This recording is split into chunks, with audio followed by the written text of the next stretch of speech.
for real. Yeah. I finally found a producer. You know what I'm saying? I found a producer that I can really work with and build. Preview. Let me make you. Let me make you. Give me some of that good old love. Let me make you. Let me make you. Give me some of that good old love. Let me make you. Let me make you. Give me some of that good old love. Trying to diversify my resume with promotion, artist management, industry stuff. Trying to be well rounded. Indeed. And Dr. Cwilltooill, I think we know what you do. Yes, something sir. that's ill to the microphone. Hey man, yes sir, man. I do a little bit of it all, man. I actually I make music. I also engineer as well. I got my own studio at the crib.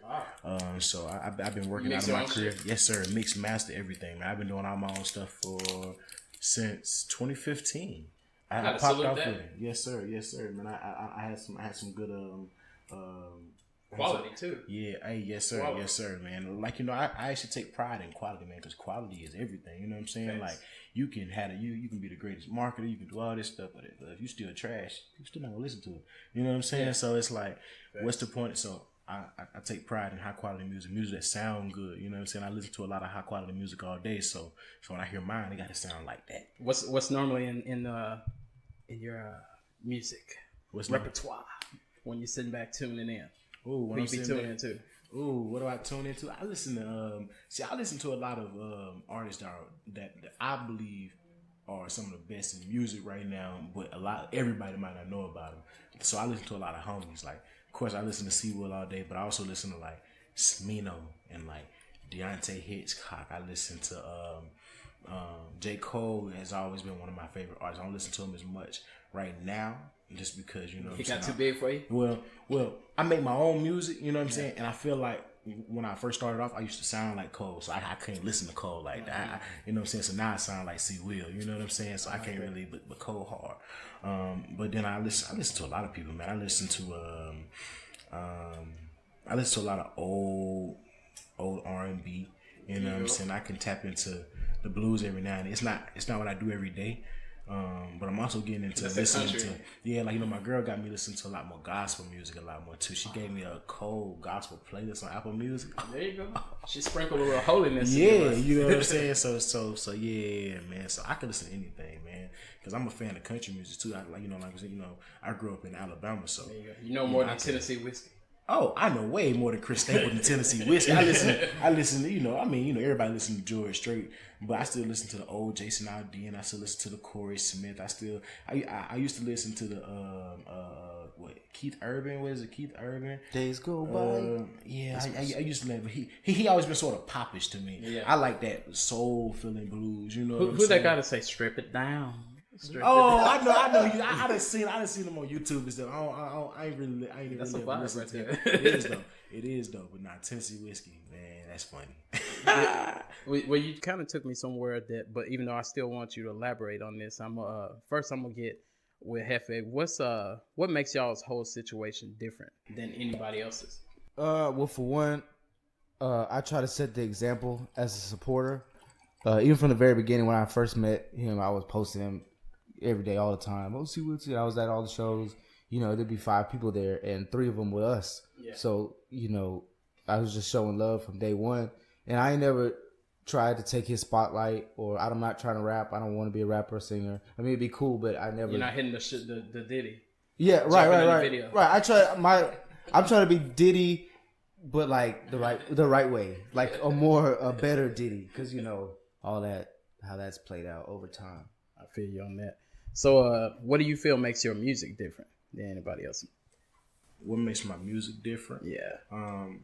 It's coming from a real place. Like, you know, I was asked the other day how to explain how to describe my fan base or you know, or who I'm marketing to, and I honestly said regular people with extravagant minds, right? You know what I'm saying? Because I'm not a regular individual. You're not a regular individual. You're not a regular individual. Look what y'all doing. He's not a regular individual. She not. We just in a regular setting. We got extravagant minds. The only thing that can validate us as extravagant to most people is the bread that's in your pockets. Well, we got extravagant minds, right? So I'm not worried about it. So the people who I believe listen to my music and catch on to my music and who are going to fall in love with my music in the future over the next year, 2, 3, 4, 5, 6, 7, 8, 9, 10 are going to be people who I feel like are just regular individuals with extravagant minds, man. How long you been targeting? I started seriously. Yeah. I know we all beat on the desk. I told myself April 2017, but for real, it happened when I graduated college. Yeah. So I'm gonna say July. So I'm gonna say August 1st. I'm gonna say August 2018. Okay. August 2018. So here lately, you've been cooking with grease for real. Yeah. I finally found a producer. You know what I'm saying? I found a producer that I can really work with and build with, and we done found a, you know what I'm saying? We done made a sound, man. Yeah, we in that bag now, man. So there you go. Yeah. Last, I would say, 6 to 8 months, they've been moving. Yeah. I can tell, and just with you, Jefe, following your Instagram, every time I see posts, I never see, like, I don't see no bullshit posts. I see something's happening. It's a show coming up. It's something going on. How do you get the work ethic like that? Because, everybody does this. Yeah. Air quotes. Everybody does this. But how do you get as serious and have the time to be like, I'm doing it? Passionate about it. Originally, I'm a Sigma. I have a Sigma shirt on. And so I'll be 5 years old tomorrow. But so for the first 2.5 years. And he is an adult, people. If you didn't understand that, we'll pray for you.